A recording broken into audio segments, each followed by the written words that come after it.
ವಿದ್ಯಾರ್ಥಿಗಳೇ, ಸೊ ಇಂದಿನ ವಿಜ್ಞಾನ ತರಗತಿಯನ್ನು ಪ್ರಾರಂಭ ಮಾಡೋಣ.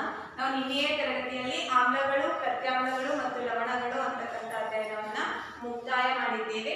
ಸೊ ಇವತ್ತಿನ ತರಗತಿಯಲ್ಲಿ ನಾವು ಹೊಸ ಅಧ್ಯಯನವನ್ನ ಪ್ರಾರಂಭ ಮಾಡಬೇಕು. ಸೊ ರಾಸಾಯನಶಾಸ್ತ್ರದಲ್ಲಿ ಈಗಾಗಲೇ 2 ಅಧ್ಯಾಯಗಳು ಮುಕ್ತಾಯವಾಗಿದ್ದಾವೆ. ಇವತ್ತು ನಾವು ಜೀವಶಾಸ್ತ್ರದಲ್ಲಿ ಪ್ರಮುಖ ಅಧ್ಯಾಯ ಆಗಿರ್ತಕ್ಕಂಥ ಜೀವಕ್ರಿಯೆಗಳು ಅಂತಕ್ಕಂಥ ಅಧ್ಯಯನವನ್ನ ಪ್ರಾರಂಭ ಮಾಡೋಣ. ಸೊ ಈ ಜೀವಕ್ರಿಯೆಗಳು ಅಂತಕ್ಕಂಥ ಅಧ್ಯಾಯದ ಸಾರಾಂಶವನ್ನ ಇವತ್ತು ತಿಳ್ಕೋಣ. ಜೀವಕ್ರಿಯೆ ಅಂದ್ರೆ ಏನು? ಜೀವಕ್ರಿಯೆ ಆಗ್ಬೇಕಾದ್ರೆ ಪ್ರತಿಯೊಂದು ಜೀವಿಗಳಲ್ಲಿ ಯಾವ್ಯಾವ ಕ್ರಿಯೆಗಳು ನಡೀತವ, ಮತ್ತೆ ಒಂದು ಜೀವಿಯನ್ನ ನಾವು ಅದು ಜೀವಂತವಾಗಿದೆ ಅಥವಾ ನಿರ್ಜೀವಿ ಆಗಿದೆ ಅನ್ನೋ ಯಾವ ಆಧಾರದ ಮೇಲೆ ಜೀವಿಗಳನ್ನ ವಿಂಗಡಣೆ ಮಾಡ್ತೀವಿ ಅಂತಕ್ಕಂಥದ್ದನ್ನ ನಾವು ಇವತ್ತಿನ ತರಗತಿಯಲ್ಲಿ ತಿಳ್ಕೊಳ್ಳೋಣ.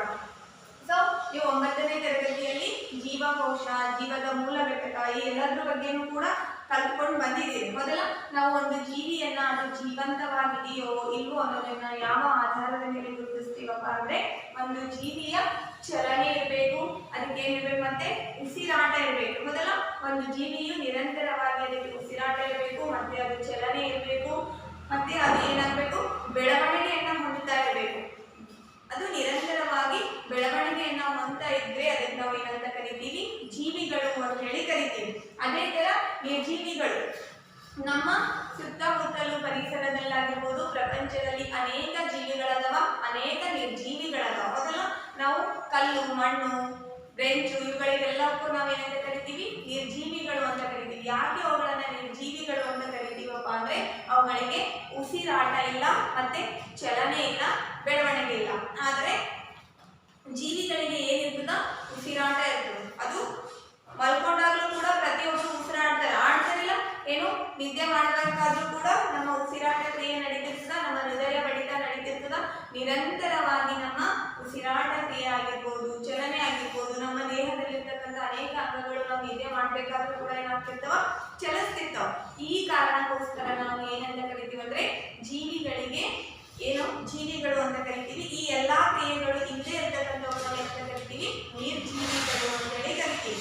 ನಾವು ಚಿಕ್ಕ ಅಂದ್ರೆ 5, 6ನೇ ತರಗತಿಯಿಂದಲೂ ಕೂಡ ಜೀವಿಗಳಂದ್ರೇನು, ನಿರ್ಜೀವಿಗಳಂದ್ರೇನು, ಜೀವಿಗಳಂತ ಯಾವ ಕರಿತೀವಿ, ನಿರ್ಜೀವಿಗಳಂತ ಯಾವ ಕರಿತೀವಿ ಅನ್ನೋದನ್ನ ತಿಳ್ಕೊಂಡೇ ಬಂದಿದ್ದೀವಿ, ಹೌದಲ್ಲ? ಸೊ ಈ ಜೀವಿಗಳಲ್ಲಿ ನಾವು ಜೀವದ ಮೂಲ ಘಟಕ ಯಾವುದು ಅಂತ ಕರಿತೀವಪ್ಪ ಅಂದ್ರೆ ಜೀವಕೋಶ ಅಂತ ಕರಿತೀವಿ. ಮೊದಲ ಜೀವಿಯ ಮೂಲ ಘಟಕನೇ ಏನಾಗಿರ್ತದ, ಜೀವಕೋಶ ಆಗಿರ್ತದೆ, ಹೌದಲ್ಲ? ಸೊ ಸಸ್ಯಗಳಿಗೆ ಜೀವ ಇದೆಯೋ ಇಲ್ವೋ ಅನ್ನೋದನ್ನ ಯಾರು ಕಂಡುಹಿಡಿದ್ರಪ್ಪ?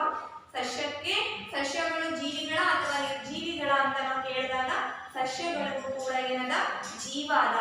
ಸಸ್ಯಗಳು ಕೂಡ ಜೀವಿಯ ಗುಂಪಿನಲ್ಲಿ ಬರ್ತವೆ ಹೊರತು ನಿರ್ಜೀವಿಗಳ ಗುಂಪಿನಲ್ಲಿ ಬರೋದಿಲ್ಲ. ಯಾಕೆ ನಿರ್ಜೀವಿಗಳ ಗುಂಪಿನಲ್ಲಿ ಬರಲ್ಲ ಅಂದ್ರೆ ಸಸ್ಯಗಳಿಗೂ ಕೂಡ ಏನಿರ್ತದ, ಚಲನೆ ಇರ್ತದ, ಸಸ್ಯಗಳಿಗೂ ಕೂಡ ಏನಿರ್ತದ, ಬೆಳವಣಿಗೆ ಇರ್ತದ, ಸಸ್ಯಗಳಲ್ಲೂ ಕೂಡ ಏನಿರ್ತದ, ಉಸಿರಾಟ ಕ್ರಿಯೆ ಇರ್ತದೆ.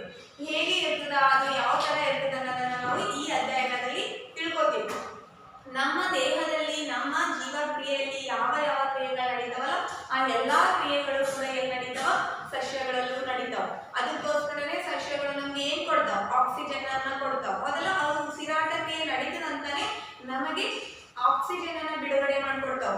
ನಮ್ಮ ದೇಹದಲ್ಲಿ ಉಸಿರಾಟ ಕ್ರಿಯೆ ನಡೀತದಂತಾನೆ ನಾವು ಅವುಗಳಿಗೆ ಏನ್ ಕೊಡ್ತೀವಿ, ಕಾರ್ಬನ್ ಡೈಆಕ್ಸೈಡ್ ಅನ್ನ ಕೊಡ್ತೀವಿ. ಮೊದಲ ಅವು ಕೊಟ್ಟಿರ್ತಕ್ಕಂಥ ಆಕ್ಸಿಜನ್ ಅನ್ನ ನಾವು ಉಪಯೋಗ ಮಾಡ್ಕೊತೀವಿ, ನಾವು ಕೊಟ್ಟಿರ್ತಕ್ಕಂಥ ಕಾರ್ಬನ್ ಡೈಆಕ್ಸೈಡ್ ಅನ್ನ ಸಸ್ಯಗಳು ಉಪಯೋಗ ಮಾಡ್ಕೋತಾವ. ಸಸ್ಯಗಳಿಗೂ ಮತ್ತು ಪ್ರಾಣಿಗಳಿಗೂ ಏನದ, ಸಹ ಸಂಬಂಧ ಅದ. ಅಂದ್ರೆ ಭೂಮಿ ಮೇಲೆ ಸಸ್ಯಗಳಿಲ್ಲ ಅಂದ್ರೆ ಪ್ರಾಣಿಗಳು ಬದುಕಲಿಕ್ಕ ಸಾಧ್ಯನೇ ಇಲ್ಲ. ಹಾಗೆ ಪ್ರಾಣಿಗಳಿಲ್ಲ ಅಂದ್ರೂ ಕೂಡ ಸಸ್ಯಗಳಿಗೆ ಏನಾಗ್ತದ, ಬದುಕಲಿಕ್ಕ ಆಗಲ್ಲ. ಯಾಕಂದ್ರೆ ನಾವು ಕೊಟ್ಟಿರ್ತಕ್ಕಂಥ ಕಾರ್ಬನ್ ಡೈಆಕ್ಸೈಡ್ ಅನ್ನ ತಗೊಂಡು ವಿಧಿ ಸಂಶ್ಲೇಷಣೆ ಕ್ರಿಯೆ ಮಾಡಿ ಸಸ್ಯಗಳು ತಮ್ಮ ಜೀವಕ್ರಿಯೆಯನ್ನ ನಡೆಸ್ತಾವ. ಆ ಸಸ್ಯಗಳು ಬಿಡುಗಡೆ ಮಾಡಿರ್ತಕ್ಕಂಥ ಆಕ್ಸಿಜನ್ ಅನ್ನು ತಗೊಂಡು ನಮ್ಮ ಜೀವನದ ದಿನನಿತ್ಯ ಆಕ್ಸಿಜನ್ ನಮಗೆ ಬೇಕೇ ಬೇಕು. ಉಸಿರಾಟದ ಕ್ರಿಯೆಯಿಂದನೇ ನಮ್ಮ ದೇಹದಲ್ಲಿ ಏನಾಗ್ತದ, ಪೋಷಣೆ ಆಗಿರ್ಬೋದು, ಜೀರ್ಣಕ್ರಿಯೆ ಆಗಿರ್ಬೋದು, ಎಲ್ಲಾ ಕ್ರಿಯೆಗಳು ಕೂಡ ನಮ್ಮ ದೇಹದಲ್ಲಿ ನಡಿಬೇಕು ಅಂದ್ರೆ ನಮ್ಗೆ ಏನ್ ಬೇಕು, ಆಕ್ಸಿಜನ್ ಬೇಕು. ಈ ಆಕ್ಸಿಜನ್ ನಮಗೆ ಯಾರು ಕೊಡ್ತಾರಪ್ಪ ಅಂದ್ರೆ ಸಸ್ಯಗಳು ಕೊಡ್ತಾರೆ. ಮೊದಲ ಅದಕ್ಕೋಸ್ಕರ ನಮಗೆ ಸಸ್ಯಗಳು ಕೂಡ ಒಂದು ಮೂಲಭೂತ ಘಟಕ ಅಂತ ಹೇಳ್ಬೋದು. ಅಂದ್ರೆ ಈ ಸಸ್ಯಗಳಿಲ್ಲ ಅಂದ್ರೆ ನಮ್ಮ ಬದುಕು ಏನಾಗ್ತದ, ಅಸ್ವಸ್ಥ ಆಗ್ತದೆ. ಯಾಕಂದ್ರೆ ನಮ್ಮ ಸಸ್ಯಗಳಿಂದನೇ ಆಹಾರ ಸಿಗ್ತದ, ಸಸ್ಯಗಳಿಂದನೇ ಆಕ್ಸಿಜನ್ ಸಿಗ್ತದ, ನಾವು ಏನ್ ಪಡ್ಕೊಳ್ತೀವಿ ಪರಿಸರದಲ್ಲಿ ಅದರ 90% ನಾವು ಯಾವುದರಿಂದ ಪಡ್ಕೊತೀವಪ್ಪ ಅಂದ್ರೆ ಸಸ್ಯಗಳಿಂದಾನೇ ಪಡ್ಕೊತೀವಿ. ಸೊ ಸಸ್ಯಗಳಿಗೂ ಜೀವ ಇದೆ ಅಂತ ಹೇಳಿ ಯಾರು ಕಂಡುಹಿಡಿದ್ರಪ್ಪ ಅಂದ್ರೆ ಜೆ.ಸಿ. ಬೋಸ್ ಅಂತಕ್ಕಂಥ ವಿಜ್ಞಾನಿ ಕಂಡುಹಿಡಿದಾರ. ಸೊ ಕ್ರೆಸ್ಕೋಗ್ರಾಫ್ ಅಂತಕ್ಕಂಥ ಒಂದು ಉಪಕರಣವನ್ನು ಅವರು ಕಂಡುಹಿಡಿದು ಸಸ್ಯಕ್ಕೂ ಕೂಡ ಜೀವ ಇದೆ ಅನ್ನೋದನ್ನ ಏನ್ ಮಾಡ್ತಾರ ಇಡೀ ಪ್ರಪಂಚಕ್ಕೆ ತಿಳಿಸಿಕೊಡುವುದರಲ್ಲಿ ಉನ್ನತೀಕರಣವನ್ನ ಸಾಧಿಸ್ತಾರೆ. ಓಕೆ, ಈಗ ನಾವು ಸಸ್ಯಗಳು ಕೂಡ ಜೀವ ಇದೆ ಅನ್ನೋದನ್ನ ಗೊತ್ತಾಗ್ಯದ. ಈ ಜೀವಿಗಳು ಮತ್ತು ನಿರ್ಜೀವಿಗಳ ನಡುವೆ ಏನ್ ಸಂಬಂಧ ಅದ ಅನ್ನೋದು ಕೂಡ ನಿಮ್ಗೆ ಗೊತ್ತಾಗ್ಯದ. ಮತ್ತೆ ನಾವು ಜೀವಿಗಳು ಅಂತ ಯಾವುದು ಕರಿತೀವಿ, ನಿರ್ಜೀವಿಗಳು ಅಂತ ಯಾವುದು ಕರಿತೀವಿ ಅನ್ನೋದು ಕೂಡ ನಾವಿವತ್ತು ತಿಳ್ಕೊಂಡಿದ್ದೀವಿ. ಸೊ ಜೀವಕ್ರಿಯೆಗಳು ನಿಮ್ಗೆ ಆಲ್ರೆಡಿ 9th ಅಲ್ಲಿ ಜೀವದ ಮೂಲ ಘಟಕ ಅಂತಕ್ಕಂಥ ಟಾಪಿಕ್ ಇತ್ತು. ಇದೆಲ್ಲ ಆ ಜೀವದ ಮೂಲ ಘಟಕ ಅಂತಕ್ಕಂಥ ಟಾಪಿಕ್ ಅಲ್ಲಿ ಪ್ರತಿಯೊಂದು ಜೀವಿಯ ಮೂಲಭೂತ ಯಾವ್ದಾಗಿರ್ತದಪ್ಪ ಅಂದ್ರೆ ಜೀವಕೋಶ ಆಗಿರ್ತದೆ ಅನ್ನೋದು ಕೂಡ ನೀವು ಕಲ್ತಿದ್ದೀರಿ. ಹೌದಲ್ಲ, ಪ್ರತಿಯೊಂದು ಜೀವಿಯಲ್ಲೂ ಕೂಡ ಏನಿರ್ತದ ಜೀವಕೋಶ ಇರ್ತದ. ಆ ಜೀವಕೋಶದ ರಚನೆ ಮತ್ತು ಕಾರ್ಯಗಳ ಬಗ್ಗೆ ನೀವು ತಿಳ್ಕೊಂಡಿದ್ದೀರಿ. ಸೊ ಜೀವಕೋಶ ಅದರಲ್ಲಿ ಕೋಶ ಕೇಂದ್ರ ಇರಬೇಕು, ಕೋಶ ಪೊರೆ ಇರಬೇಕು, ಕೋಶ ದ್ರವ್ಯ ಇರಬೇಕು. ಈ ಕೋಶ ದ್ರವ್ಯದಲ್ಲಿ ಏನಿರ್ತಾವ ಕಣದಂಗಗಳಿರ್ತಾವ, ಅಂದ್ರೆ ಜೀವಕೋಶದ ಕಣದಂಗಗಳಿರ್ತಾವ.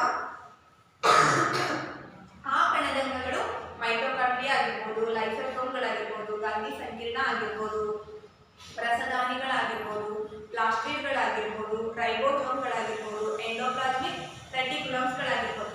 ಈ ಎಲ್ಲಾ ಕಣದಂಗಗಳು ತಮ್ಮದೇ ಆದ ಕಾರ್ಯಗಳನ್ನು ನಿರ್ವಹಣೆ ಮಾಡ್ತಾವ ಅನ್ನೋದು ಕೂಡ ನೀವು 9ನೇ ತರಗತಿಯಲ್ಲಿ ಕಲ್ತೀರಿ. ಹೌದಲ್ಲ, ಮೈಟೊಕಾಂಡ್ರಿಯಾ ಏನ್ ಕೆಲಸ ಮಾಡ್ತದ, ಅದು ಶಕ್ತಿಯನ್ನು ಉತ್ಪಾದನೆ ಮಾಡ್ತದ. ರೈಬೋಸೋಮ್ ಏನ್ ಮಾಡ್ತದ, ಪ್ರೋಟೀನ್ ಉತ್ಪಾದನೆ ಮಾಡ್ತದ. ಲೈಸೋಸೋಮ್ ಏನ್ ಮಾಡ್ತದ, ತ್ಯಾಜ್ಯಗಳ ನಿರ್ವಹಣೆ ಮಾಡೋದಲ್ಲದೆ ತನ್ನದೇ ಆದ ಜೀವಕೋಶಗಳನ್ನ ಏನ್ ಮಾಡ್ತದ, ಸಾಯಿಸ್ತದ. ಅವುಗಳ ನಿಕ್ನೇಮ್ಗಳನ್ನು ಕಲ್ತಿದ್ದೀರಿ, ಅವುಗಳ ಕಾರ್ಯವನ್ನು ಕೂಡ ಕಲ್ತಿದ್ದೀರಿ. ಸೊ ಆ ಬೇಸಿಕ್ ಪಾಯಿಂಟ್ ಅನ್ನು ಇಟ್ಕೊಂಡು ನಾವು ಇವತ್ತಿನ ಜೀವಕ್ರಿಯೆಗಳು ಅಂತಕ್ಕಂಥ ಅಧ್ಯಯನವನ್ನ ಪ್ರಾರಂಭ ಮಾಡಿದ್ರೆ, ಯಾಕಂದ್ರೆ ಹಿಂದಿನ ಗೊತ್ತಿದ್ದಾಗ ಮಾತ್ರ ಮುಂದಿನ ಕಲಿಲಿಕ್ಕೆ ಏನಾಗ್ತದ ಸಾಧ್ಯ ಆಗ್ತದೆ. ಅದಕ್ಕೋಸ್ಕರ ನೀವು 9ನೇ ತರಗತಿಯಲ್ಲಿ ಕಲಿತಿರ್ತಕ್ಕಂಥ ಎಲ್ಲಾ ಜೀವಶಾಸ್ತ್ರದ ಪಾಠಗಳನ್ನ ಒಂದ್ಸಲ ನೆನಪು ಮಾಡಿಕೊಂಡು 10ನೇ ತರಗತಿಯಲ್ಲಿ ಇರ್ತಕ್ಕಂಥ ಜೀವಶಾಸ್ತ್ರದ ಪಾಠಗಳನ್ನ ಕಲಿತಾ ಹೋಗ್ರಿ ಅಂದ್ರೆ ನಿಮಗೆ ಬೇಸಿಕ್ ಗೊತ್ತಾಗ್ತದ, ಮುಂದಿನ ಗೊತ್ತಾಗ್ತದೆ. ಹಾಗಾಗಿ ಯಾವಾಗೂ ಕೂಡ ನಿಮ್ಗೆ ಇಲ್ಲಿ ಕಷ್ಟ ಅಂತ ಅನ್ಸಲ್ಲ. ಓಕೆ, ಸೊ ಜೀವಕ್ರಿಯೆಗಳು ಅಂದ್ರೆ ಏನಪ್ಪಾ ಅಂದ್ರೆ ಆ ಜೀವಕೋಶದಲ್ಲಿ ಆ ಜೀವಕೋಶದ ಕಣದಂಗಗಳು ತನ್ನದೇ ಆದ ಕಾರ್ಯಗಳನ್ನ ನಿರ್ವಹಣೆ ಮಾಡ್ತಿದ್ವಲ್ಲ, ಅದೇ ತರ ನಮ್ಮ ದಿನನಿತ್ಯ ಜೀವನದಲ್ಲಿ ನಮ್ಮ ಜೀವಕೋಶಗಳ ಕಾರ್ಯಗಳು, ಉಸಿರಾಟ ಇರ್ಬೋದು, ಪೋಷಣೆ ಇರ್ಬೋದು, ಜೀರ್ಣಕ್ರಿಯೆ ಇರ್ಬೋದು, ವಿಸರ್ಜನೆ ಇರ್ಬೋದು, ಈ ಎಲ್ಲಾ ಕ್ರಿಯೆಗಳು ಪ್ರತಿಯೊಂದು ಜೀವಿಯಲ್ಲಿ ನಡೀತವೆ. ಆ ಜೀವಿಯಲ್ಲಿ ನಡೀತಕ್ಕಂಥ ಪೋಷಣೆ, ಜೀರ್ಣಕ್ರಿಯೆ, ವಿಸರ್ಜನೆ, ಉಸಿರಾಟ ಈ ಎಲ್ಲಾ ಕ್ರಿಯೆಗಳನ್ನ ಸೇರಿಸಿ ನಾವೇನಂತ ಕರಿತೀವಪ್ಪ ಅಂದ್ರೆ ಜೀವಕ್ರಿಯೆಗಳು ಅಂತೇಳಿ ಕರಿತೀವಿ. ಓಕೆ, ಈ ಜೀವಕ್ರಿಯೆಗಳು ಅಂತಕ್ಕಂಥ ಅಧ್ಯಯನವನ್ನ ನಾವಿವತ್ತು ಪ್ರಾರಂಭ ಮಾಡೋಣ. ಸೊ ನಿಮ್ಮ ಪುಸ್ತಕದಲ್ಲಿ ಏನ್ ಕೊಟ್ಟಿದ್ದಾರೆ ಅನ್ನೋದನ್ನ ನಾವು ಇವಾಗ ನೋಡೋಣ. ನೆಕ್ಸ್ಟ್ ನೋಡ್ರಿ, ಯಾವುದು ಜೀವಂತ ಮತ್ತು ಯಾವುದು ಜೀವಂತವಲ್ಲ ಎಂಬುದರ ನಡುವಿನ ವ್ಯತ್ಯಾಸವನ್ನು ನಾವು ಹೇಗೆ ಹೇಳುತ್ತೇವೆ ಅಂದ್ರೆ, ನಾವು ಇಷ್ಟೊತ್ತವರೆಗೂ ಹೇಳಿದ್ವಿ ಯಾವುದಕ್ಕೆ ಜೀವಂತ ಅಂತ ಕರಿತೀವಪ್ಪ ಅಂದ್ರೆ ಅದಕ್ಕೆ ಉಸಿರಾಟ ಇರಬೇಕು, ಚಲನೆ ಇರಬೇಕು, ಬೆಳವಣಿಗೆ ಇರಬೇಕು.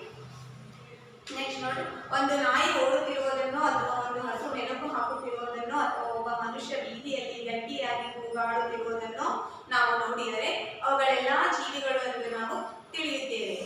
ಒಂದು ನಾಯಿ ಓಡುವುದಕ್ಕೆ ಏನದ ಚಲನೆ ಅದ, ಅದು ಬೆಳವಣಿಗೆ ಹೊಂದುತ್ತದೆ. ನಾಯಿ ಕೂಡ ಎಷ್ಟಿದ್ದು ಇಷ್ಟ ಆಗ್ತದೆ. ಮತ್ತೆ ಅದು ನಾಯಿಯಲ್ಲಿ ನಿರಂತರವಾಗಿ ಏನ್ ನಡೀತದ, ಉಸಿರಾಟ ಕ್ರಿಯೆ ನಡೀತದೆ. ಹಾಗಾಗಿ ನಾವು ಅದನ್ನ ಏನಂತ ಕರಿಬಹುದು, ಜೀವಿ ಅಂತ ಹೇಳಿ ಕರಿಬಹುದು.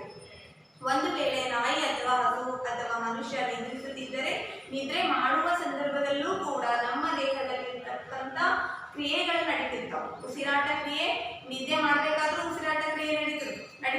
ನಿದ್ದೆ ಮಾಡ್ಬೇಕಾದ್ರ ನೀವು ಮೂಗಿನ ಹತ್ರ ಯಾರೋ ನಿದ್ದೆ ಮಾಡ್ಬೇಕು, ನೀವು ನಿದ್ದೆ ಮಾಡ್ಬೇಕಾದ್ರೆ ನಿಮ್ಗೆ ಅರಿವಿರಲ್ಲ, ಬೇರೆಯವ್ರು ನಿದ್ದೆ ಮಾಡ್ಬೇಕಾದಾಗ ಅವ್ರ ಮೂಗಿನ ಹತ್ರ ಕೈ ಹಿಡಿದು ನೋಡ್ರಿ ಏನಾಗ್ತಿರ್ತದ, ಗಾಳಿ ಬಂದು ಹೋಗ್ತಾ ಇರ್ತದೆ. ಅಂದ್ರೆ ಉಸಿರಾಟ ಕ್ರಿಯೆ ನಿರಂತರವಾಗಿ ನಡೀತಿರ್ತದೆ ಇಲ್ಲಿವರೆಗೂ. ಅಂದ್ರೆ ಒಬ್ಬ ಮನುಷ್ಯ ಹುಟ್ಟಿನಿಂದ ಸಾಯುವವರೆಗೆ ಆ ಮನುಷ್ಯನ ದೇಹದಲ್ಲಿ ಜೀವ ಇರೋವರೆಗೂ ಕೂಡ ಉಸಿರಾಟ ಕ್ರಿಯೆ ಆಗಿರ್ಬೋದು, ಹೃದಯ ಬಡಿತ ಆಗಿರ್ಬೋದು, ಯಾವ್ಯಾವ ಐಚ್ಛಿಕ ಕ್ರಿಯೆಗಳದಾವಲ್ಲ, ಯಾವ ಯಾವ ಅನೈಚ್ಛಿಕ ಕ್ರಿಯೆಗಳದಾವಲ್ಲ, ಅವೆಲ್ಲವೂ ಕೂಡ ನಿದ್ರಿಸಿರುವಾಗಲೂ ಕೂಡ ನಡೀತಿರ್ತಾವೆ. ನಾವು ಈ ಜೀವಕ್ರಿಯೆಗಳನ್ನು ಕೂಡ 2 ವಿಧಗಳಾಗಿ ವಿಂಗಡಣೆ ಮಾಡ್ತೀವಿ. ಐಚ್ಛಿಕ ಕ್ರಿಯೆ, ಇನ್ನೊಂದು ಅನೈಚ್ಛಿಕ ಕ್ರಿಯೆಗಳು ಅಂತ ಕರಿತೀವಿ. ಐಚ್ಛಿಕ ಕ್ರಿಯೆಗಳಂದ್ರೆ ನಮ್ಮ ಹಿಡಿತದಲ್ಲಿ ಇರ್ತಾವೆ. ಅಂದ್ರೆ ನಾವು ಕೈ ಕಾಲುಗಳನ್ನ ಮೂವ್ಮೆಂಟ್ ಮಾಡೋದಾಗಿರ್ಬೋದು,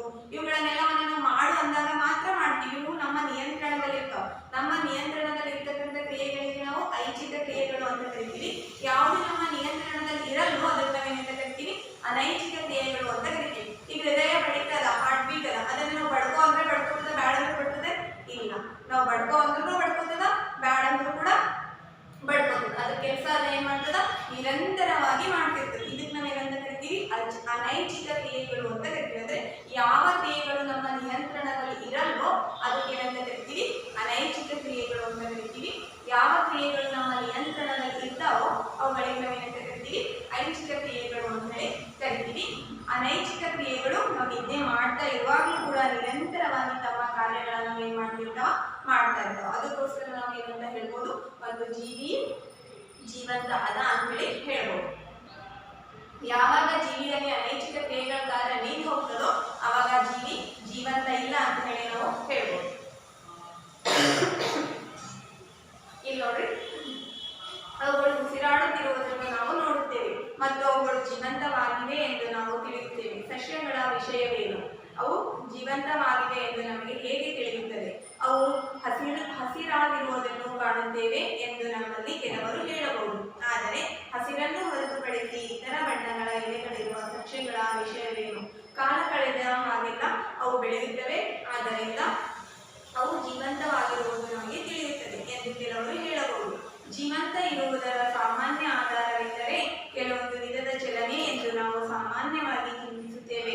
ಅದು ಬೆಳವಣಿಗೆಗೆ ಸಂಬಂಧಿಸಿರಬಹುದು ಅಥವಾ ಇಲ್ಲದಿರಬಹುದು. ಆದರೆ ಬೆಳವಣಿಗೆ ಗೋಚರಿಸಿದ ಸಸ್ಯವು ಜೀವಂತವಾಗಿರುತ್ತದೆ ಮತ್ತು ಕೆಲವು ಪ್ರಾಣಿಗಳು ಯಾವುದೇ ಚಲನೆ ಗೋಚರಿಸದಂತೆ ಉಸಿರಾಡುತ್ತವೆ.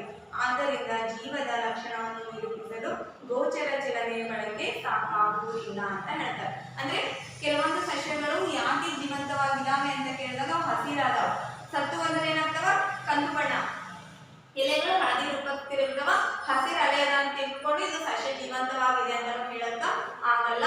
ಆಮೇಲೆ ಕೆಲವೊಂದು ಸಸ್ಯಗಳು ಬೆಳವಣಿಗೆ ಸ್ಥಗಿತ ಆದಾಗಲೂ ಕೂಡ ಇದು ಜೀವಂತ ಇಲ್ಲ ಅಂತ ಹೇಳಿ ನಾವು ಹೇಳಕ್ಕ ಆಗಲ್ಲ.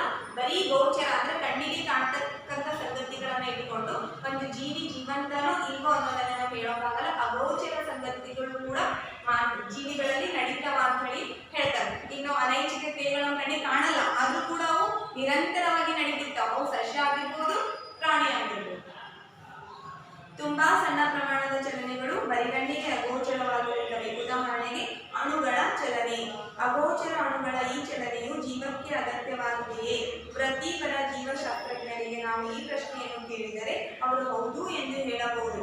ವಾಸ್ತವವಾಗಿ ವೈರಸ್ಗಳು ಅವುಗಳು ಜೀವಕೋಶಗಳಿಗೆ ಸೋಂಕು ಉಂಟು ಮಾಡುವವರೆಗೂ ತಮ್ಮೊಳಗೆ ಯಾವುದೇ ಆಣ್ವಿಕ ಚಲನೆಯನ್ನು ತೋರಿಸುವುದಿಲ್ಲ.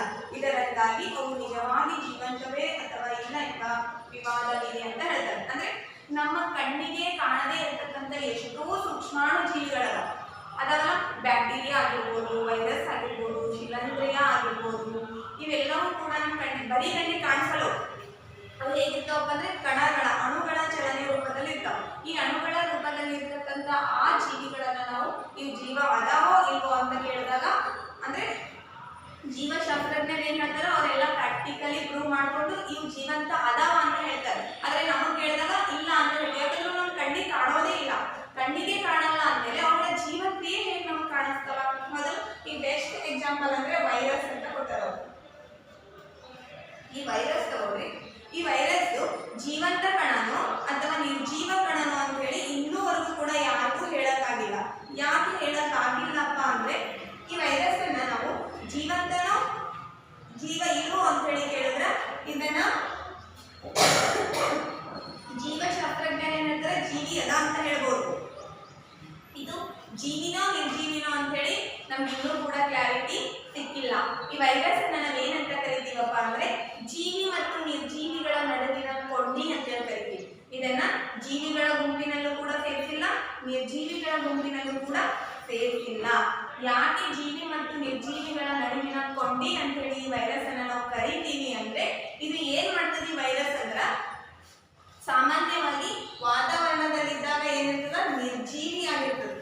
ಏನಾಗಿರ್ತದ, ನಿರ್ಜೀವಿ ಆಗಿರ್ತದೆ. ಅಂದ್ರೆ ವಾತಾವರಣ ಪರಿಸರದಲ್ಲಿದ್ದಾಗ ವೈರಸ್ ಏನ್ ಮಾಡ್ತದ, ನಿರ್ಜೀವಿ ಆಗಿರ್ತದೆ. ತನ್ನ ಅಣುವಿನ ಚಲನೆಯನ್ನ ತೋರಿಸಲದು, ಜೀವಂತ ಇರ್ತದ ಆದ್ರೂ ಕೂಡ ಏನ್ ಮಾಡಂಗಿಲ್ಲ, ತನ್ನ ಆಣ್ವಿಕ ಚಲನೆ ಅಂದ್ರೆ ನಾನು ಜೀವಂತವಾಗಿದ್ದೀನಿ ಅನ್ನೋದನ್ನ ತೋರಿಸ್ಕೊಡಲ್ಲ. ಅದೇ ಒಂದು ಜೀವಿಯ ದೇಹವನ್ನ ಪ್ರವೇಶ ಮಾಡ್ಕೊ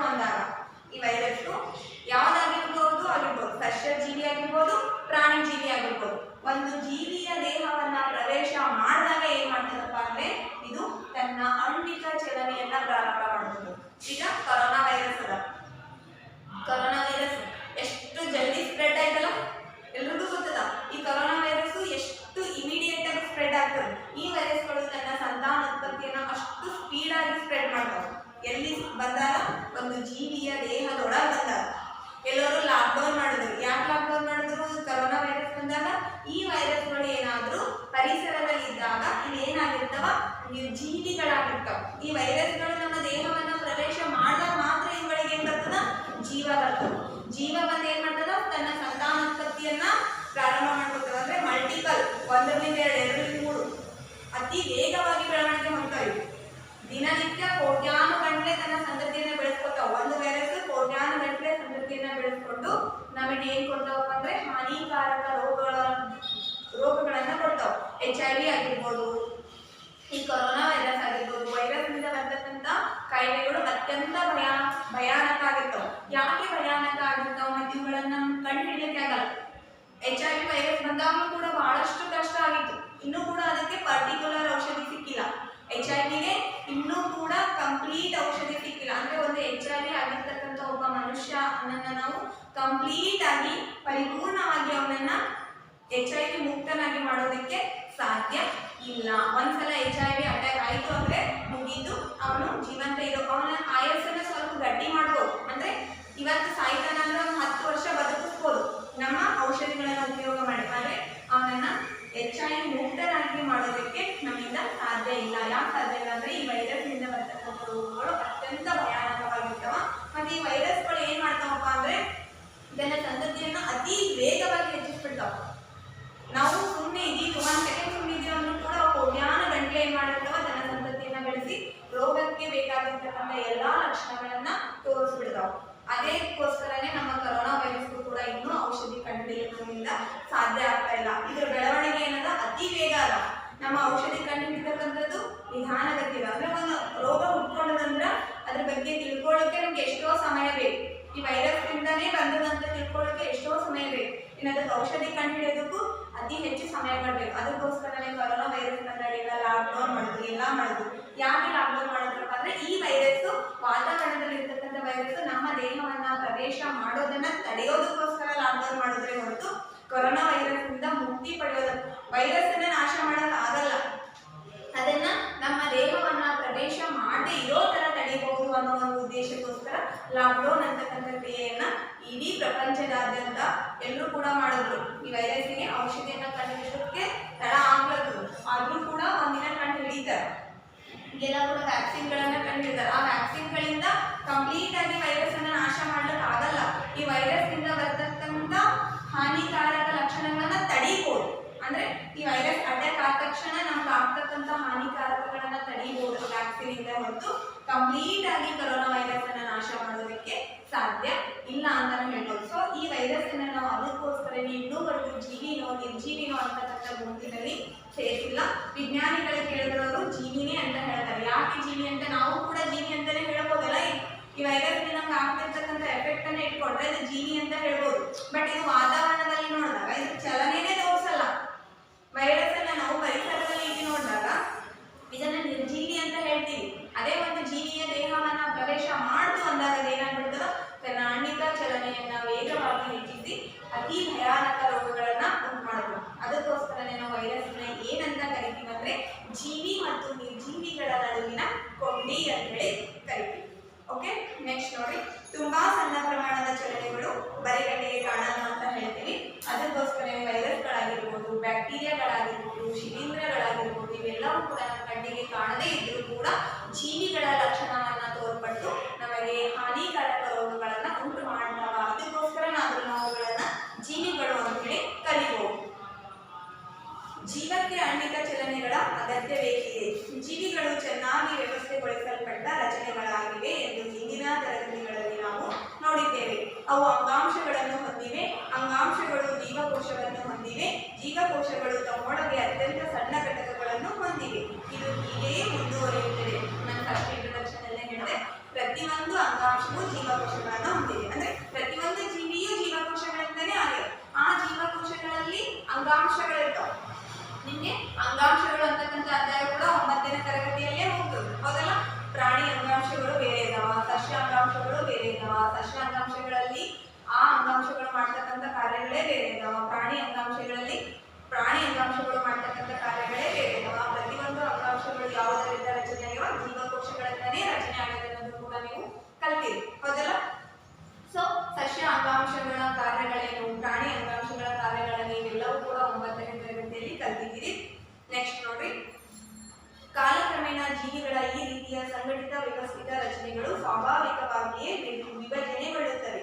ಒಂದು ವೇಳೆ ಈ ವ್ಯವಸ್ಥೆ ವಿಭಜನೆಗೊಂಡರೆ ಜೀವಿಯು ಹೆಚ್ಚು ಕಾಲ ಜೀವಂತವಾಗಿ ಉಳಿಯಲಾರದು. ಆದ್ದರಿಂದ ಜೀವಿಗಳು ನಿರಂತರವಾಗಿ ತಮ್ಮ ರಚನೆಗಳನ್ನು ದುರಸ್ತಿ ಹಾಗೂ ನಿರ್ವಹಣೆ ಮಾಡುತ್ತಿರಬೇಕು. ಈ ಎಲ್ಲಾ ರಚನೆಗಳು ಅಣುಗಳಿಂದ ಮಾಡಲ್ಪಟ್ಟಿರುವುದರಿಂದ ಅವುಗಳು ಎಲ್ಲಾ ಸಮಯದಲ್ಲೂ ಚಲನೆಯನ್ನು ಉಂಟು ಮಾಡುತ್ತಲೇ ಇರಬೇಕು. ಜೀವಿಗಳಲ್ಲಿನ ನಿರ್ವಹಣಾ ಪ್ರಕ್ರಿಯೆಗಳು ಯಾವುವು ನಾವೀಗ ಪರಿಶೋಧಿಸೋಣ ಅಂತ ಹೇಳ್ತಾರೆ. ಅಂದ್ರೆ ಜೀವಿಗಳಿಗೆ ಚಲನೆಯ ಅಗತ್ಯ ಯಾಕಿದೆ ಅಂತ ಕೇಳಿದಾಗ, ನಮ್ಮ ಜೀವಕ್ರಿಯೆಯಲ್ಲಿ ನಮಗೆ ಉಪಯುಕ್ತ ಇರ್ತಕ್ಕಂಥ ವಸ್ತುಗಳು ಮತ್ತು ಅನುಪಯುಕ್ತ ವಸ್ತುಗಳು ಕೂಡ ಇರ್ತವೆ. ನಾವು ಆಹಾರವನ್ನ ಸೇವನೆ ಮಾಡ್ತೀವಿ. ಆ ಆಹಾರ ಸೇವನೆ ಮಾಡಿದಾಗ ನಾವು ತಿಂದಿರ್ತಕ್ಕಂಥ ಎಲ್ಲ ಆಹಾರದಲ್ಲಿರ್ತಕ್ಕಂಥ ಎಲ್ಲ ಅಂಶಗಳು ನಮಗೆ ಉಪಯುಕ್ತಕರನೇ ಆಗಿದ್ರು ಕೂಡ ಕೆಲವೊಂದು ಅಂಶಗಳು ಏನಾಗಿರ್ತವೆ, ನಮಗೆ ಅನುಪಯುಕ್ತ ಆಗಿರ್ತವೆ. ಉಪಯುಕ್ತ ಇರೋದನ್ನ ನಮಗೆ ತಗೊಳ್ಳೋಕೆ ಮತ್ತು ಅನುಪಯುಕ್ತ ಇರೋದನ್ನ ಹೊರ ಹಾಕುವಂತ ನಿರ್ವಹಣೆ ಮಾಡಬೇಕಾದ್ರೂ ಕೂಡ ನಮ್ಗೆ ಯಾವುದರ ಅಗತ್ಯತೆ, ಚಲನೆಯ ಅಗತ್ಯ ಇದೆ. ಸೊ ಅದಕ್ಕೋಸ್ಕರನೇ ಪ್ರತಿಯೊಂದು ಜೀವಿಗೂ ಕೂಡ ಚಲನೆಯ ಅಗತ್ಯತೆ ಇದೆ ಅಂತ ನಾವು ಹೇಳ್ಬೋದು. ಅಂದ್ರೆ ಉಪಯುಕ್ತ ವಸ್ತುಗಳು ಮತ್ತು ಅನುಪಯುಕ್ತ ವಸ್ತುಗಳನ್ನ ತಗೊಂಡು ಹೊರ ಹಾಕೋದಕ್ಕೆ ನಮ್ಗೆ ಏನ್ ಬೇಕು, ಚಲನೆಯ ಅಗತ್ಯತೆ ಇದೆ ಅಂತ ಹೇಳಿ ಹೇಳ್ತಾರೆ. ಜೀವಕ್ರಿಯೆಗಳು ಯಾವುವು? ಹಾಗಿದ್ಮೇಲೆ ನಾವು ಜೀವಕ್ರಿಯೆಗಳು ಅಂತ ಯಾವುದು ಕರಿತೀವಿ ಮತ್ತು ಏಕೆ ಕರಿತೀವಿ ಅನ್ನೋದನ್ನ ನೋಡ್ರಿ. ಜೀವಿಗಳ ನಿರ್ವಹಣಾ ಪ್ರಕ್ರಿಯೆಗಳು ಅವು ಯಾವ ನಿರ್ದಿಷ್ಟ ಕಾರ್ಯಗಳನ್ನು ಮಾಡದಿದ್ದ ಸಮಯದಲ್ಲೂ ನಡೆಯುತ್ತಲೇ ಇರಬೇಕು. ನಾವು ತರಗತಿಯಲ್ಲಿ ಸುಮ್ಮನೆ ಕುಳಿತಿದ್ದಾಗಲೂ ಅಥವಾ ನಾವು ಸುಮ್ಮನೆ ಮಲಗಿದ್ದಾಗಲೂ ಈ ನಿರ್ವಹಣಾ ಕಾರ್ಯವು ನಡೆಯುತ್ತಲೇ ಇರಬೇಕು. ಈ ನಿರ್ವಹಣಾ ಕಾರ್ಯಗಳನ್ನು ಜೊತೆಯಾಗಿ ನಿರ್ವಹಿಸುವ ಪ್ರಕ್ರಿಯೆಗಳೇ ಜೀವಕ್ರಿಯೆಗಳು ಅಂತೇಳಿ ಕರಿತೀವಿ. ಸೊ ಜೀವಕ್ರಿಯೆಗಳು ಅಂದ್ರೆ ಯಾವ ಅನ್ನೋದನ್ನ ನಾನು ಫಸ್ಟ್ ಹೇಳಿ, ಉಸಿರಾಟ ಆಗಿರ್ಬೋದು, ಪೋಷಣೆ ಆಗಿರ್ಬೋದು, ಜೀರ್ಣಕ್ರಿಯೆ ಆಗಿರ್ಬೋದು, ವಿಸರ್ಜನೆ ಆಗಿರ್ಬೋದು. ನೀವು ಬೆಳಗ್ಗೆ ಮಾರ್ನಿಂಗ್ ಊಟ ಮಾಡಿ ಬರ್ತೀವಿ, 10 ಗಂಟೆಗೆ ಊಟ ಮಾಡಿ ಬಂದಾಗ ನಿಮ್ಮ ಜಠರ, ನಿಮ್ಮ ಕರಳುಗಳು ಏನ್ ಮಾಡ್ತಿರ್ತಾವ, ಜೀರ್ಣಕ್ರಿಯೆ ಕೆಲಸವನ್ನ ಮಾಡ್ತಿರ್ತಾವ. ನೀವು ಕ್ಲಾಸ್ ಒಳಗೆ ಸುಮ್ಮನೆ ಕುಂತೀರ ಅಂತ ಅವು ಸುಮ್ಮನೆ ಕೊಡ್ತವೆ ಇಲ್ಲ. ನೀವು ಸುಮ್ಮನೆ ಇದ್ರೂ ಕೂಡ, ನೀವು ಮಲ್ಕೊಂಡಿದ್ರು ಕೂಡ ನಿಮ್ಮ ದೇಹದಲ್ಲಿ ನಡೀತಕ್ಕಂಥ ಕ್ರಿಯೆಗಳು ನಿರಂತರವಾಗಿ ನಡೀತಿರ್ತಾವಲ್ಲ, ಅವುಗಳಿಂದ ಏನಂತ ಕರಿತೀವಿ, ಜೀವ ಕ್ರಿಯೆಗಳು ಅಂತ ಹೇಳಿ ಕರಿತೀವಿ. ಅಂದ್ರೆ ನಾವು ಸುಮ್ಮನೆ ಇದ್ರೂ ಕೂಡ ನಮ್ಮ ದೇಹದಲ್ಲಿ ನಡೀತಕ್ಕಂಥ ಕ್ರಿಯೆಗಳು ಏನಿರಬಾರ್ದು, ಸುಮ್ಮನೆ ಇರಬಾರ್ದು. ಜೀರ್ಣಕ್ರಿಯೆ ನಿರಂತರವಾಗಿ ನಡೀತಿರ್ತದೆ, ಹೌದಿಲ್ಲ? ನಾವು ಮುಂಜಾನೆ 10 ಗಂಟೆಗೆ ಊಟ ಮಾಡಿದ್ವಿ ಅಂದ್ರೆ ಮತ್ತೆ 2 ಗಂಟೆಗೆ ಹಸಿವಾಗ್ಬಿಡ್ತಾವ. ನಾವು ಯಾಕೆ ಹಸಿವಾಗ್ತಾವ? ಸುಮ್ಮನೆ ಕೂತ್ರು ಕೂಡ ಹಸಿವಾಗ್ತಾವ, ಕೆಲಸ ಮಾಡಿದ್ರು ಕೂಡ ಹಸಿವಾಗ್ತಾವ, ಹೌದಿಲ್ಲ? ಕೆಲಸ ಮಾಡಿದೀವಿ ಅಂತ ಹೇಳಿ ಹಸಿವಾಗ್ತಾವ, ಸುಮ್ಮನೆ ಕುಂತವ್ರಿಗೆ ಹಸಿವಾಗಲೇ ಇಲ್ಲ. ಸುಮ್ಮನೆ ಕುಂತವ್ರ ದೇಹದಲ್ಲೂ ಕೂಡ ಜೀರ್ಣಕ್ರಿಯೆ ನಡೀತಿಲ್ಲ, ಕೆಲಸ ಮಾಡಿದ ದೇಹದಲ್ಲೂ ಕೂಡ ಜೀರ್ಣಕ್ರಿಯೆ ನಡೀತಿರ್ತದೆ. ಅಂದ್ರೆ ನಾವು ಏನ್ ಹೇಳ್ತೀವಪ್ಪ ಅಂದ್ರೆ, ಸುಮ್ಮನೆ ಇರಲಿ, ಕೆಲಸ ಮಾಡಲಿ, ಏನೇ ಮಾಡಿದಾಗಲೂ ಕೂಡ ನಡೀತಕ್ಕಂಥ ಕ್ರಿಯೆಗಳಿಗೆ ನಾವೇನಂತ ಕರಿತೀವಿ, ಜೀವಕ್ರಿಯೆಗಳು ಅಂತ ಹೇಳಿ ಕರಿತೀವಿ. ಈ ನಿರ್ವಹಣಾ ಪ್ರಕ್ರಿಯೆಗಳು ಹಾನಿಯನ್ನು ಮತ್ತು ಛಿದ್ರಗೊಳ್ಳುವಿಕೆಯನ್ನು ತಡೆಗಟ್ಟಬೇಕಿರುವುದರಿಂದ ಅವುಗಳಿಗೆ ಶಕ್ತಿಯ ಅವಶ್ಯಕತೆ ಇದೆ ಅಂತ ಹೇಳ್ತೀವಿ. ಸೊ ನಮ್ಮ ದೇಹದಲ್ಲಿ ಈ ಎಲ್ಲಾ ಕ್ರಿಯೆಗಳು ನಿರಂತರವಾಗಿ ನಡೀತಿರ್ತಾವ. ಈ ಜೀವಕ್ರಿಯೆಗಳು ಏನಾಗ್ತಿರ್ತಾವ, ನಿರಂತರವಾಗಿ ನಡೀತಿರ್ತಾವ. ಈ ನಿರಂತರವಾಗಿ ಈ ಕ್ರಿಯೆಗಳು ನಡೀಬೇಕಿದ್ದಾಗ ನಮಗೆ ಯಾವುದರ ಅವಶ್ಯಕತೆ ಇದೆ ಅಂದ್ರೆ ಶಕ್ತಿಯ ಅವಶ್ಯಕತೆ ಇದೆ. ಶಕ್ತಿ ಇದ್ದಾಗ ಮಾತ್ರ ಎಲ್ಲಾ ಕಾರ್ಯಗಳು ನಡೀತಾವೆ. ದಿನನಿತ್ಯ ಸರಿಯಾದ ಸಮಯದಲ್ಲಿ ಸರಿಯಾಗಿ ಊಟ ಮಾಡಿದಾಗ ಮಾತ್ರ ಏನಾಗ್ತಿರ್ತದ, ನಮ್ಮ ದೇಹದಲ್ಲಿ ಎಲ್ಲಾ ಕ್ರಿಯೆಗಳು ನಿರಂತರವಾಗಿ ಮತ್ತು ಸುಗಮವಾಗಿ ನಡೀತಾವೆ. 1-2 ದಿನ ಊಟ ಬಿಟ್ಟು ನೋಡಿ, ಫುಲ್ ಏನಾಗ್ತಿರ್ತದೆ, ಎಲ್ಲಾ ಕ್ರಿಯೆಗಳು ಏನಾಗಿರ್ತವ, ಸ್ಥಗಿತ ಆಗ್ತಾವ. ಅಂದ್ರೆ ಕಂಪ್ಲೀಟ್ ಆಗಿ ಕ್ಲೋಸ್ ಆಗಲ್ಲ. ಅವಕ್ಕೆ ಯಾವುದರ ಅಗತ್ಯತೆ ಇದೆ, ಶಕ್ತಿಯ ಅಗತ್ಯತೆ ಇದೆ ಅನ್ನೋದು ನಮ್ಗೆ ಗೊತ್ತಾಗ್ತದೆ. ಈ ಶಕ್ತಿಯು ಪ್ರತಿಯೊಂದು ಜೀವಿಗೆ ಅದರ ದೇಹದ ಹೊರಗಿನಿಂದ ಬರುತ್ತದೆ. ಆದ್ದರಿಂದ ನಾವು ಆಹಾರವೆಂದು ಕರೆಯುವ ಶಕ್ತಿ ಆಹಾರವು ಜೀವಿಯ ದೇಹದ ಹೊರಗಿನಿಂದ ದೇಹದೊಳಗೆ ವರ್ಗಾವಣೆಯಾಗಲು ಒಂದು ಪ್ರಕ್ರಿಯೆ ಇರಲೇಬೇಕು. ಈ ಪ್ರಕ್ರಿಯೆಯನ್ನು ನಾವು ಸಾಮಾನ್ಯವಾಗಿ ಪೋಷಣೆ ಎಂದು ಕರೆಯುತ್ತೇವೆ. ಸೊ ನಮ್ಮ ದೇಹದಲ್ಲಿ ನಡೀತಕ್ಕಂಥ ಕ್ರಿಯೆ, ಜೀವಕ್ರಿಯೆಗಳಿಗೆ ಯಾವುದರ ಅವಶ್ಯಕತೆ ಇದೆ, ಶಕ್ತಿಯ ಅವಶ್ಯಕತೆ ಇದೆ. ಈ ಶಕ್ತಿ ಪ್ರತಿಯೊಂದು ಜೀವಿಗೂ ಎಲ್ಲಿಂದ ಬರ್ತದಪ್ಪ ಅಂದ್ರೆ ಹೊರಗಿನಿಂದ ಬರ್ತದೆ. ಅಂದ್ರೆ ಆಹಾರವನ್ನೆಲ್ಲ ಹೊರಗಿನಿಂದಲೇ ಸೇವನೆ ಮಾಡ್ತೀವಿ. ನಮ್ಮ ದೇಹದೊಳಗೆ ಆಹಾರ ಉತ್ಪತ್ತಿ ಆಗಲ್ಲ. ನಮ್ಮ ದೇಹದೊಳಗೆ ಉತ್ಪತ್ತಿ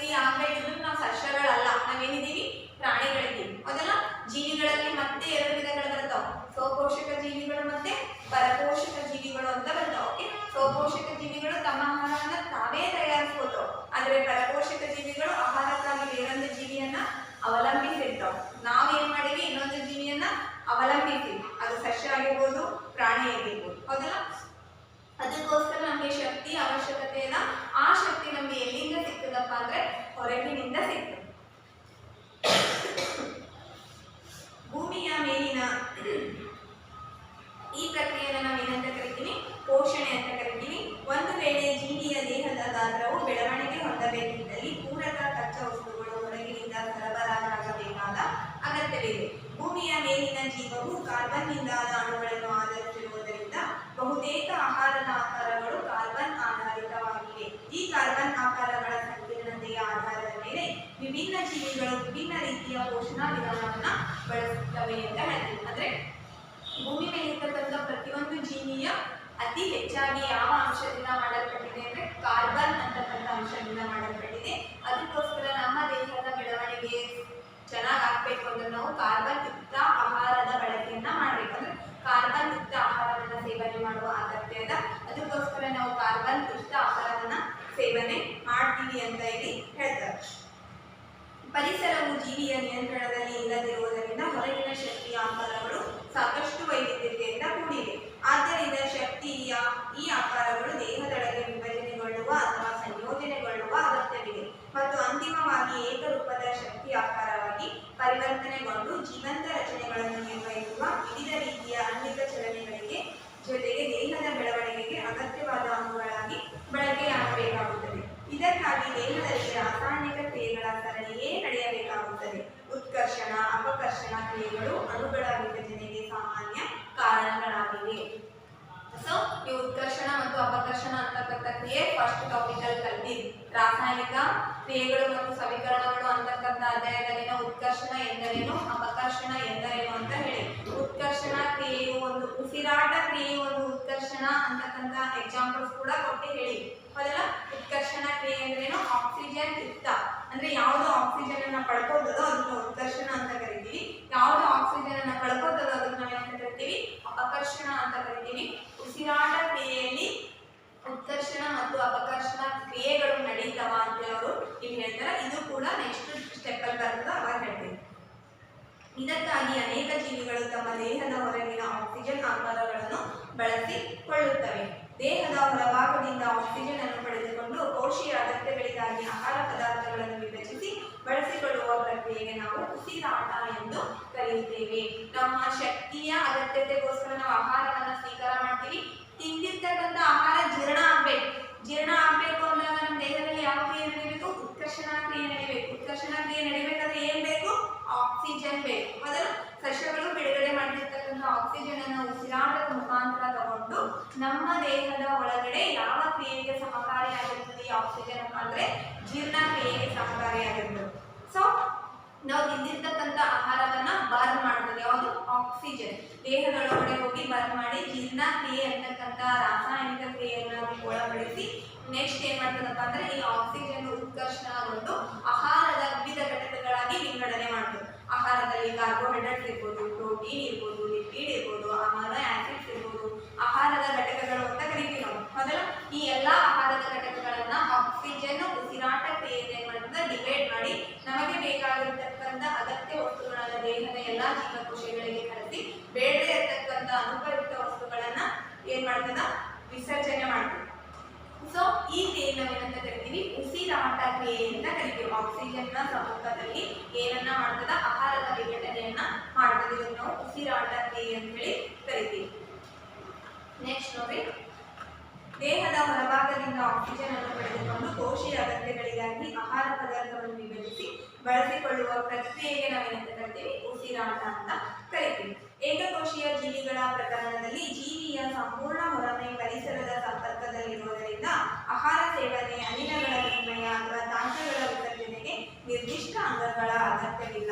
ಆದರೆ ಜೀವಿಯ ದೇಹದ ಗಾತ್ರ ಹೆಚ್ಚಾದಂತೆ ಮತ್ತು ದೇಹದ ವಿನ್ಯಾಸ ಹೆಚ್ಚು ಸಂಕೀರ್ಣವಾದಂತೆ ಏನಾಗುತ್ತದೆ, ಬಹುಕೋಶೀಯ ಜೀವಿಗಳಲ್ಲಿ ಎಲ್ಲಾ ಜೀವಕೋಶಗಳು ಸುತ್ತಲಿನ ಪರಿಸರದೊಂದಿಗೆ ಸಂಪರ್ಕದಲ್ಲಿರಲು ಬಹುಶಃ ಸಾಧ್ಯವಿಲ್ಲ. ಆದ್ದರಿಂದ ವಿಸರಣ ಎಲ್ಲಾ ಜೀವಕೋಶಗಳ ಅಗತ್ಯವನ್ನು ಪೂರೈಸಲು ಸಾಧ್ಯವಿಲ್ಲ. ಬಹುಕೋಶೀಯ ಜೀವಿಗಳಲ್ಲಿ ದೇಹದ ವಿವಿಧ ಭಾಗಗಳು ತಾವು ನಿರ್ವಹಿಸುವ ಕಾರ್ಯಗಳಿಗಾಗಿ ಹೇಗೆ ವೈಶಿಷ್ಟ್ಯತೆಯನ್ನು ಪಡೆದಿವೆ ಎಂಬುದನ್ನು ಈ ಹಿಂದೆ ನೋಡಿದ್ದೇವೆ. ಈ ವಿಶಿಷ್ಟ ಅಂಗಾಂಶಗಳು ಮತ್ತು ಜೀವಿಗಳ ದೇಹದಲ್ಲಿ ಅವುಗಳ ವ್ಯವಸ್ಥೆಯ ಬಗ್ಗೆ ನಾವು ಚೆನ್ನಾಗಿ ತಿಳಿದಿದ್ದೇವೆ. ಆದುದರಿಂದ ಆಹಾರ ಮತ್ತು ಆಕ್ಸಿಜನ್ ಸೇವನೆಯಿಂದ ವಿಶಿಷ್ಟ ಅಂಗಗಳ ಕಾರ್ಯವೆಂಬುದು ಆಶ್ಚರ್ಯ ಪಡುವ ಸಂಗತಿ ಏನಲ್ಲ. ಅದ್ಯಾವುದು ಇದು ಒಂದು ಸಮಸ್ಯೆಯನ್ನು ಒಡ್ಡುತ್ತದೆ. ಅದೇನೆಂದರೆ ಆಹಾರ ಮತ್ತು ಆಕ್ಸಿಜನ್ ಜೀವಿಗಳ ದೇಹದ ಒಂದು ಭಾಗದಿಂದ ಒಳ ತೆಗೆದುಕೊಳ್ಳಲ್ಪಡುತ್ತದೆ, ಆದರೆ ದೇಹದ ಎಲ್ಲಾ ಭಾಗಗಳಿಗೂ ಅವುಗಳ ಅಗತ್ಯವಿದೆ. ಈ ಸಂದರ್ಭದಲ್ಲಿ ಆಹಾರ ಮತ್ತು ಆಕ್ಸಿಜನ್ ಅನ್ನು ದೇಹದ ಒಂದು ಭಾಗದಿಂದ ಇನ್ನೊಂದು ಭಾಗಕ್ಕೆ ಒಯ್ಯಲು ಒಂದು ಸಾಗಾಣಿಕಾ ವ್ಯವಸ್ಥೆಯ ಅಗತ್ಯ ಸೃಷ್ಟಿ ಆಗ್ತದ ಅಂತ ಹೇಳ್ತಾರೆ. ಸೊ ಏಕಕೋಶ ಜೀವಿಗಳಲ್ಲಿ ಬಹುಕೋಶೀಯ ಜೀವಿಗಳ ತರಾನೇ ಪ್ರತಿಯೊಂದು ಕಾರ್ಯವನ್ನ ಮಾಡೋದಕ್ಕೆ ನಿರ್ದಿಷ್ಟವಾದ ಅಂಗಗಳಿರಲ್ಲ. ನೀವು ಏಕಕೋಶ ಜೀವಿ ಮತ್ತು ಬಹುಕೋಶೀಯ ಜೀವಿಗಳಲ್ಲಿ ತಿಳ್ಕೊಂಡಿರ ಆಲ್ರೆಡಿ 9th ಕ್ಲಾಸಲ್ಲಿ ಇದನ್ನ ಓದಿದ್ವಿ. ಏಕಕೋಶ ಜೀವಿ ಅಂದ್ರೆ ಕೇವಲ ಒಂದೇ ಜೀವಕೋಶವನ್ನ ಹೊಂದಿರತಕ್ಕಂಥ ಜೀವಿಗಳಿಗೆ ಅಂತ ಕರಿತೀವಿ. ಏಕಕೋಶ ಜೀವಿಗಳು ಅಂತ ಕರಿತೀವಿ. ಆ ಒಂದೇ ಜೀವಕೋಶ ತನ್ನ ಹೊರಮೈಯನ್ನ ಯಾವುದಕ್ಕೆ ಒಟ್ಟಿರ್ತದಪ್ಪ ಅಂದ್ರೆ ಪರಿಸರಕ್ಕೆ ಒಟ್ಕೊಂಡಿರ್ತದೆ. ಯಾಕೆ ಅಂದ್ರೆ ಒಂದೇ ಒಂದು ಜೀವಕೋಶದಿಂದ ತನ್ನ ಎಲ್ಲಾ ಕಾರ್ಯಗಳನ್ನು ಮಾಡಬೇಕು. ಉಸಿರಾಟ ಆಗಿರ್ಬೋದು, ಪೋಷಣೆ ಆಗಿರ್ಬೋದು, ವಿಸರ್ಜನೆ ಆಗಿರ್ಬೋದು, ಎಲ್ಲಾ ಕಾರ್ಯಗಳನ್ನ ಏಕಕೋಶ ಜೀವಿಗಳು ಕೇವಲ ತನ್ನ ಒಂದು ಜೀವಕೋಶದಿಂದ ನಿರ್ವಹಣೆ ಮಾಡತಕ್ಕಂಥ ಪರಿಸ್ಥಿತಿ ಇದೆ. ಆದರೆ ಬಹುಕೋಶ ಜೀವಿಗಳಲ್ಲಿ ಹಂಗಲ್ಲ. ಉಸಿರಾಟ ಮಾಡ್ಲಿಕ್ಕೆ ಒಂದು ಅಂಗ ಇರ್ತದ, ಜೀರ್ಣಕ್ರಿಯೆ ಮಾಡ್ಲಿಕ್ಕೆ ಒಂದು ಅಂಗ ಇರ್ತದ, ಮತ್ತೆ ವಿಸರ್ಜನೆ ಮಾಡೋದಕ್ಕೆ ಒಂದು ಅಂಗ ಇರ್ತದೆ. ಪ್ರತಿಯೊಂದು ಕಾರ್ಯವನ್ನ ನಿರ್ವಹಣೆ ಮಾಡೋದಕ್ಕೆ ನಿರ್ದಿಷ್ಟವಾದ ಅಂಗಾಂಶಗಳಲ್ಲಿ ಇರ್ತವಪ್ಪ ಅಂದ್ರೆ ಬಹುಕೋಶೀಯ ಜೀವಿಗಳಲ್ಲಿ ಇರ್ತವ. ಸೊ ಇದಕ್ಕೋಸ್ಕರನೇ ಏಕಕೋಶ ಜೀವಿಗಳು ಮತ್ತು ಬಹುಕೋಶೀಯ ಜೀವಿಗಳ ಜೀವನ ಕ್ರಿಯೆಗಳೇನಾಗಿರ್ತವ ಬೇರೆ ಬೇರೆ ಆಗಿರ್ತವ ಅಂತ ಹೇಳಿ ಹೇಳ್ತಾರೆ. ನೆಕ್ಸ್ಟ್ ನೋಡ್ರಿ, ರಾಸಾಯನಿಕ ಕ್ರಿಯೆಗಳು ಕಾರ್ಬನ್ನ ಆಕಾರ ಮತ್ತು ಆಕ್ಸಿಜನ್ ಅನ್ನು ಶಕ್ತಿ ಉತ್ಪಾದನೆಗಾಗಿ ಬಳಕೆ ಮಾಡಿದಾಗ ಉಂಟು ಮಾಡುವ ಉತ್ಪನ್ನಗಳು ಅನುಪಯುಕ್ತವಷ್ಟೇ ಅಲ್ಲದೆ ದೇಹಕ್ಕೆ ಹಾನಿಕಾರಕ ಕೂಡ ಆಗಬಹುದು. ನಾವು ತಿಂದಿರ್ತಕ್ಕಂಥ ಆಹಾರ ಅಥವಾ ಉಸಿರಾಟ ಕ್ರಿಯೆಯಲ್ಲಿ ಆಕ್ಸಿಜನ್ ತಗೊಂಡಾಗಲೂ ಕೂಡ ಬರೀ ಆಕ್ಸಿಜನ್ ಒಂದೇ ಹೋಗಿರಲ್ಲ, ಬೇರೆ ಬೇರೆ ಅನಿಲಗಳು ಕೂಡ ಸೇರಿರ್ತಾವೆ. ಅಲ್ಲಿ ನಮಗೆ ಬೇಡದೇ ಇರತಕ್ಕಂಥ ಅನುಪಯುಕ್ತ ವಸ್ತುಗಳನ್ನು ನಾವು ಯಾವ ಕ್ರಿಯೆ ಮುಖಾಂತರ ಹೊರ ಹಾಕ್ತೀವಪ್ಪ ಅಂದ್ರೆ ವಿಸರ್ಜನೆ ಅಂತಕ್ಕಂಥ ಕ್ರಿಯೆಯ ಮುಖಾಂತರ ಅನುಪಯುಕ್ತ ವಸ್ತುಗಳನ್ನ ಹಾಕ್ತೀವಿ. ಈ ತ್ಯಾಜ್ಯ ಉತ್ಪನ್ನಗಳನ್ನು ದೇಹದಿಂದ ತೆಗೆದು ಹೊರ ಹಾಕಬೇಕಾದ ಅಗತ್ಯವಿದೆ. ಈ ಪ್ರಕ್ರಿಯೆಗೆ ನಾವೇನಂತ ಕರಿತೀವಿ ವಿಸರ್ಜನೆ ಅಂತೇಳಿ ಕರಿತೀವಿ. ಬೇಕಾಗಿದ್ದನ್ನು ತಗೊಂಡು ವಿಭಜನೆ ಮಾಡಿ ಶಕ್ತಿಯನ್ನು ಕೊಡೋದಕ್ಕೆ ಪೋಷಣೆ ಅಂತ ಕರೆದ್ರೆ, ಬೇಡದೇ ಇರೋದ ತ್ಯಾಜ್ಯ ವಸ್ತುಗಳನ್ನು ಹೊರ ಹಾಕೋದಕ್ಕೆ ಅಂತ ಕರಿತೀವಿ ವಿಸರ್ಜನೆ ಅಂತೇಳಿ ಕರಿತೀವಿ.